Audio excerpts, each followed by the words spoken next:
Hey guys, what's up? In this tutorial we will reveal to you how you can send a Word document to your account on Google Drive really quickly. So let us get started right away. So head over to Google Drive, and uploading Word documents like for example that one here on Google Drive is actually very simple.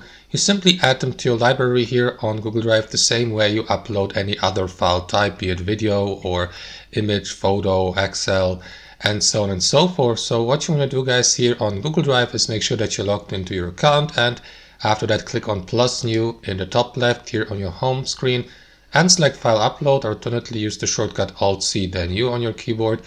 And after that locate the given file on your device. So let me locate the given document really quickly. And after that you will see the upload processed here in the top, bottom right corner, and once the upload has been finished you will see the newly uploaded document here in your Google Drive library. So that's basically it. That's how I do it. Thanks for watching and have a wonderful day.